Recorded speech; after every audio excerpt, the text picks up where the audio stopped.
Parce que ton mari t'a dit, oh, je te serai fidèle, ma chérie, jusqu'à ce que Jésus vienne, que la mort nous sépare.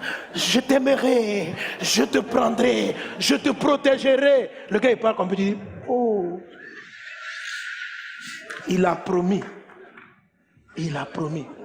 Même pas 3 mois après, tu vois qu'il est parti visiter la nounou à la maison. Ah!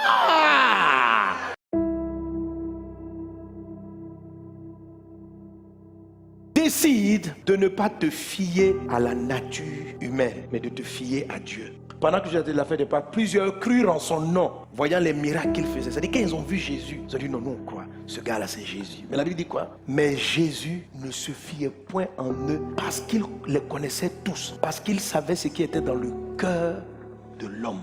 Pour ne pas être déçu, il ne faut pas se fier. Ne pas se fier, c'est différent de se méfier. Se méfier, ça c'est soupçonner le mal. Ça dit je me méfie. Non, non, non, non, ça c'est pas bon. La méfiance, c'est pas de ça que tu parles. Mais ne pas se fier, ça veut dire ne pas s'appuyer sur les gens. Mais pas les personnes en tant que telles. Ne pas te fier à la nature humaine.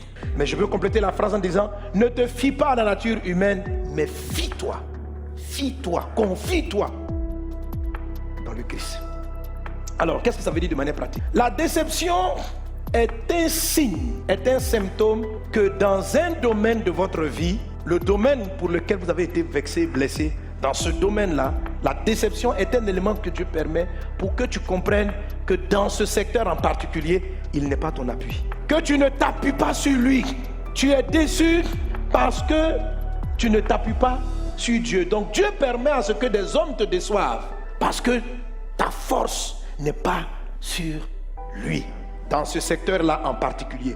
Il y a d'autres secteurs où tu as confiance en lui. Maintenant, d'autres où tu n'as pas confiance en lui. Que Dieu te les révèle au nom de Jésus. Amen. Regarde Jésus. Ça permet à Jésus de pardonner et d'aimer, de ne pas être vexé. Un exemple, Jésus avec Pierre. C'est impressionnant. Vous savez que Jésus a dit à Pierre, moi je te donne les clés de l'église. Waouh, les clés du royaume. Mais qui est Pierre? Pierre, le jour des souffrances de Jésus, Pierre a régné Jésus en jurant 3 fois.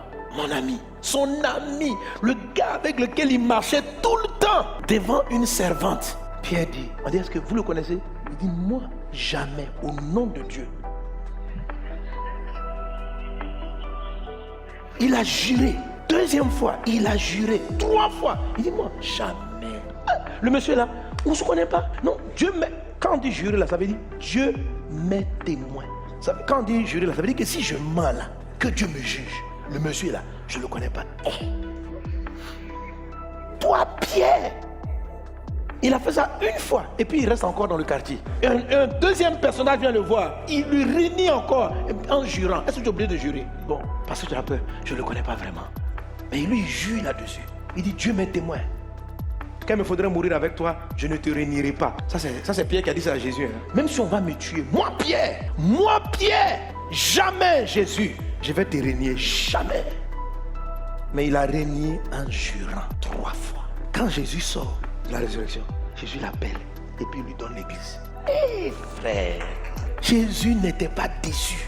Pourquoi Jésus n'était pas déçu? Parce que quand Pierre a dit, jamais je te régnerai, Jésus ne s'est pas fié à ça. Pourquoi? Parce qu'il sait qu'un homme, à l'instant quand il parle là, il est sincère. Mais demain, les circonstances changeant, dans la peur, il a fait ce qu'il ne pouvait pas. C'est la raison pour laquelle ça n'a pas fait mal à Jésus. Parce que Jésus ne se fie pas à ça. C'est-à-dire ce que tu dis là, wow, je te dis, je ne te régnerai pas. Moi, Pierre, je vais te suivre. Je te promets, je vais te suivre. Tu comprends? Pourquoi tu souffres? Pourquoi tu as été déçu? Parce que ton mari t'a dit, oh, je te serai fidèle, ma chérie, jusqu'à ce que Jésus vienne, que la mort nous sépare. Je t'aimerai, je te prendrai, je te protégerai. Le gars il parle comme petit, oh, il a promis. Il a promis. Même pas 3 mois après, tu vois qu'il est parti visiter la nounou à la maison. Ah! Et ça te fait mal, mais tu as raison. Mais pourquoi tu en souffres? Parce que ce qu'il a dit là, tu t'es fié à ça. Pourquoi Jésus n'a pas eu mal? Parce que il sait que Pierre a la volonté. Mais le pouvoir là, c'est une autre affaire, mon ami. Ça c'est pour les gens honnêtes. Maintenant, il y a des gens qui sont malhonnêtes. Pierre, c'est un gars honnête, c'est un gars bien. Maintenant, il y a des gens, ils sont déjà faux même. Donc en fait, la souffrance et la déception viennent de ce qu'on se fie aux gens. Et on se fie. Mais la nature humaine n'est pas fiable. Non, je te promets, je te rendrai cet argent. Et même. Non, regarde, moi je suis un gars. Non, demande aux gens, hein, quand je prends, je rends. Moi, je rends, hein. Je rends. Tu me rends quand?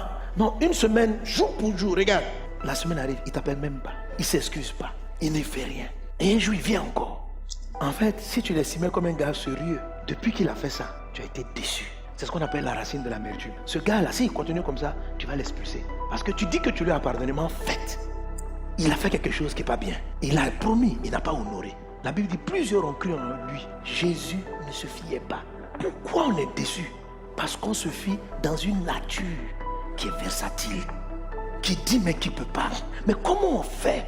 C'est pourquoi je dis, la déception vient de ce que Dieu n'est pas ton appui. En fait, pourquoi Jésus a confié l'église à Pierre?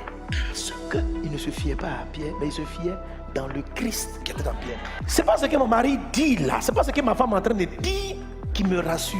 C'est la présence de Dieu qui fait que même s'il vacille, Dieu qui est là, va le ramener sur le bon chemin. Est-ce que tu comprends? Pierre a dit à Jésus, je te donne ma vie. La nature peut prendre le dessus, la nature peut l'affaiblir, mais parce que Christ est dans sa vie. Donc je ne me fie pas dans les propos, je me fie dans le Christ qui a donné une promesse. Je m'appuie sur la promesse de Christ. Il m'a dit, mon foyer sera béni. Donc peu importe ce que mon conjoint est en train de faire, je ne m'appuie pas sur ce qu'il fait. Moi je m'appuie sur ma promesse. C'est quand vous avez cette confiance que Dieu commence à bouger, que Dieu se lève. Mais quand Dieu voit que vous lui avez dit, Seigneur, tu m'as promis un mariage heureux, mais mon mariage est malheureux. Dieu dit, mon fils, ma fille, tu n'as pas la foi. Tu dis, mais en quoi je n'ai pas la foi? Il dit, tu ne t'appuies pas sur moi. Je dis, mais pourquoi? Tu m'as dit, non, tu t'appuies sur ce qu'il t'a dit, tu t'appuies sur son comportement, tu t'appuies sur sa bonté, tu t'appuies, mais la bonté de ton mari n'est pas fiable. Quand il va aller au travail, on va mal lui parler au travail, ton mari va devenir coléreux.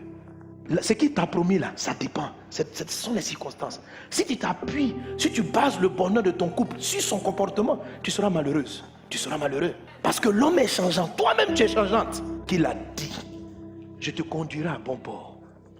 Comme il l'a dit, peu importe ce que j'entends, peu importe ce que tu dis, moi je sais qu'il m'a dit qu'il m'accordera le bonheur. Donc le bonheur que j'attends ne dépend pas de toi, mon cher conjoint. Dieu, par la foi que j'ai en lui, saura te ramener sur la voie droite. Alléluia. Alors, quand Jésus dit, tu es Pierre, et sur le rocher, je bâtirai mon église, je te donne les clés. Il ne s'appuyait pas sur la nature de Pierre. Non. Il s'appuyait sur la parole de Dieu. Dieu lui a dit, quand il priait, Pierre sera le chef et l'apôtre principal de l'église. Sur la parole de Christ, Jésus a choisi Pierre. Quand Pierre flanche, Jésus se souvient de ce que Dieu a dit. Quand Pierre est fort, c'est pas grave, ça peut changer du jour au lendemain. Mais Dieu a dit. Si Dieu dit, cet homme est ton homme. Si Dieu dit, cette église est ton église. Si Dieu dit, ce pasteur est ton pasteur. Si Dieu dit, attache-toi à ça. Lui-même, il peut manquer. Un jour, tu as besoin de lui, il peut ne pas répondre au téléphone. Mais Dieu a dit, c'est là ma maison. Un père spirituel peut décevoir. Tu peux dire, j'étais en train de le suivre, mais il m'a déçu. Sa façon de faire ne m'a pas plu. Mon ami, il est juste humain. Ton erreur, ce qui fait que tu n'as pas la foi. Ta souffrance, ce n'est pas lui. Ta souffrance vient de ton propre cœur. Tu es coincé. Tes relations ont changé parce que tu t'es fié à ce qu'il te montrait au départ. Mais comme il est humain et qu'il est limité, tu seras déçu. Tu seras déçu. Pourquoi on est déçu? Parce qu'on ne s'appuie pas sur Dieu. La déception est un symptôme qui nous révèle que dans tel domaine, Dieu n'était pas notre force. Quand je m'appuie sur Dieu, je peux toujours continuer à aimer parce que quand je te regarde, je ne te vois pas. Je vois ce que Dieu a dit de toi. Il y a une de mes filles qui est venue me dire, elle dit, papa, est-ce que je t'ai déçu? Je l'explique. Je dis, tu ne peux pas me décevoir. Elle dit, mais comment? Je dis, non, tu ne peux pas me décevoir. Je dis, pourquoi? Parce que je ne crois pas en toi. Je crois en Dieu. Je crois en Dieu pour toi. Mais pas en ta personne. Sinon, pourquoi Jésus allait te sauver? S'il t'a sauvé, c'est parce que tu es compliqué comme moi. Tu comprends, non? Et il est venu prendre des péchés. On est tous des gars dangereux avant. Mon ami. Alléluia. Mais quand Dieu me dit, il dit, cette personne-là, voilà ce que je vais faire d'elle. Je m'appuie sur ce qu'il a dit. Ce qui fait que je crois en toi. Mais pas dans ce que tu dis être, mais dans ce que Dieu dit de toi. C'est comme ça une femme doit regarder son mari, c'est comme ça un mari doit regarder sa femme. En ayant confiance dans ce que Dieu dit. C'est pourquoi quand tu te maries ou tu vas prendre un engagement, n'est pas qu'on cherche ce que Dieu dit. C'est ce que Dieu dit là, sur lequel tu t'appuies. Sinon, si c'est lui-même là, si c'est elle-même là. Donc quand quelque chose t'a déçu, bénis Dieu, parce que Dieu est en train de prendre ça pour te dire, tu vois ça, voici le problème qu'il y a dans ton cœur. Voilà le problème. C'est une racine d'amertume, ça là, c'est une racine, il faut l'ôter. Je ne suis pas ton appui ici. Donc quand tu pries en disant, Seigneur, sonde mes reins, il va aussi te montrer les faux appuis. Et tu vas les comprendre au fur et à mesure de ta vie, de ta progression. Il y a des choses qui vont te blesser, qui vont te décevoir. Quand ça arrive, ne te prends pas trop aux autres. Bénis Dieu de ce que, comme ce monsieur arrivait à te blesser, à te vexer, à te frustrer, comme cette femme arrivait à le faire, c'est que quelque part, tu avais une attente d'elle. Et comme tu avais une attente qu'elle n'a pas su honorer, ça te fait si mal jusqu'à ce jour. Donc, ton appui n'était pas le bon. Donc c'est lui que tu vas aller changer. Parce que les gens, tu ne peux pas vraiment les changer à 100%. C'est Dieu qui change les hommes. C'est Dieu qui les transforme. Donc ta foi doit être en Christ et non dans les hommes.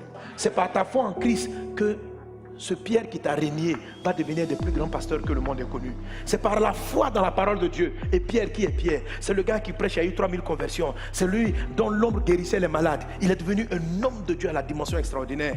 Parce qu'il a dirigé la première église. Nous pouvons être arrêtés aujourd'hui et parler de Jésus. Mais un jour, il a régné Jésus 3 fois. Ça n'a pas changé l'attitude de Christ avec lui. Tu n'as aucune idée de ce que la femme, l'homme, le frère que tu fréquentes sera demain. Aie simplement confiance en Dieu et ne te fie pas à l'être humain. Amen.